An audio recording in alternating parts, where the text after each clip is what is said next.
अस्सलामुअलैकुम। आप देख रहे हैं baking with Amna. I hope आप लोग ठीक होंगे, मज़े में होंगे, खैरियत से होंगे। जल्दी कमेंट करके अपनी खैरियत का बतलाइए। आज मैं आपके लिए बना रही हूँ ये मज़ेदार से कुकीज़, जिसकी आप लोगों ने बहुत रिक्वेस्ट की थी।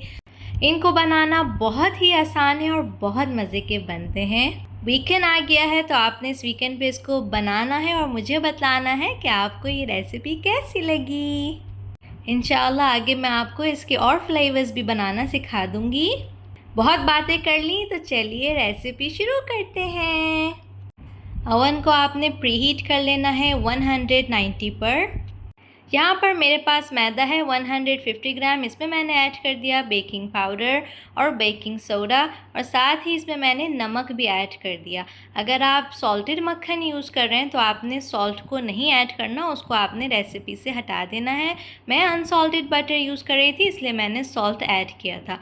अब बस इनको हम मिक्स कर लेंगे और एक तरफ रख देंगे।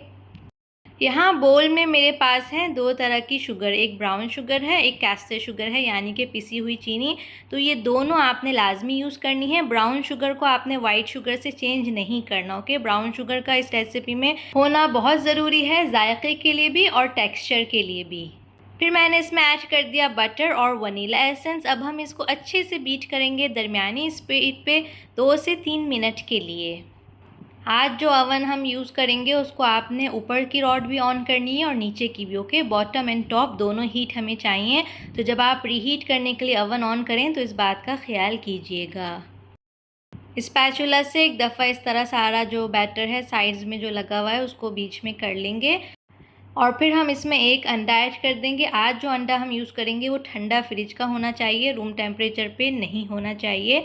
बस एक अंडा इस रेसिपी में जाएगा, और बस हम इसको इतना मिक्स करेंगे कि ये अच्छे से बैटर में मिक्स हो जाए, मक्खन और बटर के साथ अच्छा सा मिक्स हो जाए। बस इतनी देर इसको मिक्स करना है। बीटर की जो स्पीड है ना वो आपने लो टू मीडियम रखनी है, बहुत ज़्यादा हाई पे नहीं रखना, ठीक है, पूरी रेसिपी में। यहाँ पर बीटर का काम हो गया ख़त्म, तो अब हम इसको यहाँ से हटा देंगे। और ये जो मैदा वगैरह मैंने पहले सब एक तरफ करके रखा था उसको अब हम छान लेंगे। मैंने पहले नहीं छाना था, आप चाहें तो शुरू में छान सकते हैं।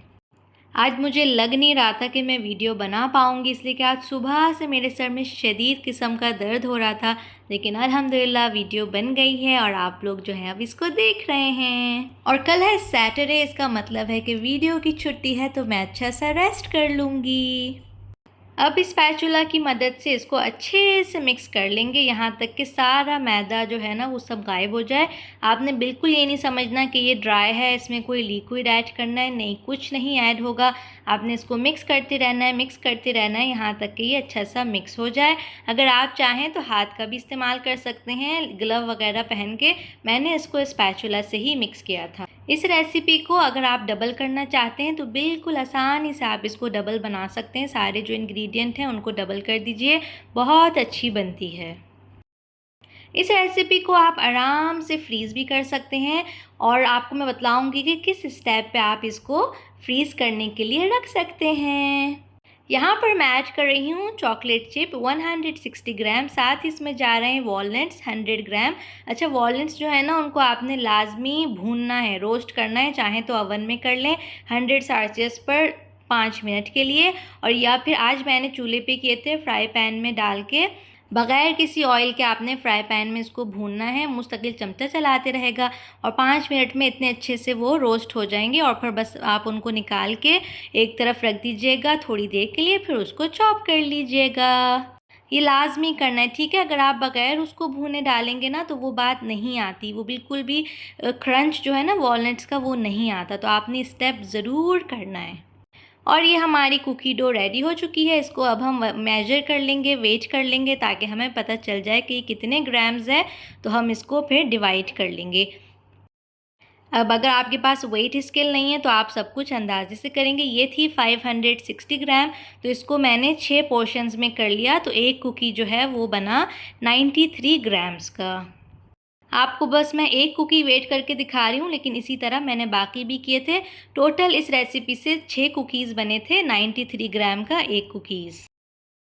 बस इसको इस तरह से बॉल के शेप में आपने कर लेना है और जिस बोल में हमने डो बनाई थी उसी में इसको हम रख देंगे। ये देखिए इस तरह से करके। अब इसको आप चाहें तो फ्रिज में रख दें 5 मिनट के लिए। यहाँ पर मेरे पास है हेज़लनट स्प्रेड, जिसको हम पहले नुटेला कह के यूज़ करते थे। अब मैं बॉयकॉट करती हूँ नुटेला का, तो मैं नहीं यूज़ कर रही। ये यहाँ का लोकल ब्रांड है, उसका मैंने लिया है। आप भी यही कीजिएगा।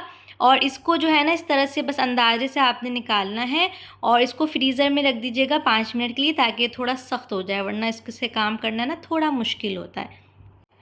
अच्छा, अब इस तरह इसको ना फ्लैट कर लेंगे, जैसे शामी कह रही हूँ, चपली कबाब बनाते हैं ना उस तरह से करके।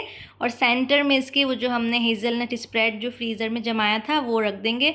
लेकिन इतनी गर्मी हो रही थी कि वो अभी देखें फिर से सॉफ्ट हो गया, लेकिन बेहतर है फिर भी ना काम करना। तो इस तरह करके बस सेंटर में, और आपने इसको राउंड शेप दे देना। बहुत ज़्यादा स्मूथ करने की ज़रूरत नहीं है, बस इतना करना है कि चारों तरफ से बॉल जो है ना वो बंद हो जाए, कहीं से खुली ना रह जाए, वरना सारा जो स्प्रेड है वो निकल आएगा। इस तरह से देखिए बस कर लेना है। सारे जो 6 बॉल्स हैं सबके साथ आपने इस तरह से कर लेना है। अच्छा, इस डो को फ्रिज में रखने की ज़रूरत नहीं होती, सर्दियों में तो बिल्कुल भी नहीं है। गर्मियों में हाँ, अगर आप जब काम कर रहे हैं डो के साथ मेल्ट हो रही है तो आप उसको थोड़ी देर के लिए फ्रिज में रख सकते हैं। इसी तरह मैंने सारी बॉल्स के साथ कर लिया। इसको अब आप इस स्टेप पे ना फ्रीज़ कर सकते हैं या फ्रिज में 1-2 दिन के लिए रख सकते हैं। फ्रीज़र में आप इसको आराम से 3 महीने के लिए रख सकते हैं, ज़िप लॉक बैग में या एयर टाइट डब्बे में। और जब आपको यूज़ करना हो उसको 20 मिनट पहले फ्रीज़र से निकाल लीजिए और फिर बेक कर लीजिए। यहाँ पर मेरे पास है बेकिंग ट्रे, इसमें ना तो मैंने इसको ग्रीस किया है, ना ही इसमें कोई बेकिंग पेपर लगाया है। आप चाहें तो बिल्कुल बेकिंग पेपर का यूज़ कर सकते हैं, मैं नहीं कर रही। और बस हम अब इसको रख देंगे ओवन में। अच्छा, फ्लैट नहीं करना इन कुकीज़ को, इसी तरह बॉल्स रखनी है। 10 से 12 मिनट हमने इसको बेक करना है 190 पर। ऊपर और नीचे दोनों रॉड हमने ऑन करनी है। और मेरे जो कुकीज़ हैं वो पूरे 11 मिनट में बेक हुए थे। इसको आपने ओवन से निकाल के ना रख देना है। इस वक्त आपने इसके साथ छेड़छाड़ नहीं करनी, मैं हल्का हल्का आपको दबा के दिखा रही थी, ये सॉफ्ट होते हैं इस वक्त। तो आपने इनको 15 मिनट के लिए रूम टेम्परेचर पे छोड़ देना है। मैं भी रोटी पकाने चली गई थी, इसलिए कि डिनर का टाइम हो रहा था, तो आप भी कहीं चले जाएगा, वरना आपसे सब्र नहीं होगा। और फिर 15 मिनट के बाद देखिए ये ठंडे हो गए थे और नीचे से देखिए ना कोई जले ना कुछ। कुछ लोग समझते हैं बेकिंग पेपर ज़रूरी होता है, वरना कुकीज़ नीचे से डार्क हो जाती हैं। तो देखिए आपको मैंने दिखा दिए, और ये देखिए कितने मज़े के हैं, मतलब मुझे सब्र नहीं हो रहा था, वीडियो में मैं खाना शुरू हो गई थी। एक और मैं आपको तोड़ के दिखा देती हूँ, देखिए आराम आराम से मैं तोड़ी हूँ, ये देखिए। बहुत मज़े के बनते हैं, ज़रूर बनाइएगा और बिल्कुल सेम रेसिपी फॉलो कीजिएगा। अगर आपके पास कोई भी इंग्रेडिएंट नहीं होता ना तो आप रेसिपी ना बनाया करें, ठीक है। सारे इंग्रेडिएंट पहले जमा करें फिर रेसिपी बनाएं, ताकि आपका टाइम ना ज़ाय हो और जो चीज़ आप बना रहे हैं वो अच्छी सी बने। अच्छा, ये ऐसे ना थोड़े से मोटे से होते हैं, जैसे ना पिचका हुआ बन, इस तरह से इसका शेप होता है। तो आप कहें ये ना समझें कि क्यों ऐसे मोटे मोटे, ये होते ही इसी तरह के हैं। अच्छी तरह आपको मैंने उलट पुलट के दिखा दिया, हर तरह से अंदर से भी दिखा दिया, ताकि आपको इसका टेक्सचर समझ आ जाए। ऊपर से बाहर से ये थोड़े से क्रंची होते हैं, लेकिन अंदर से सॉफ्ट होते हैं।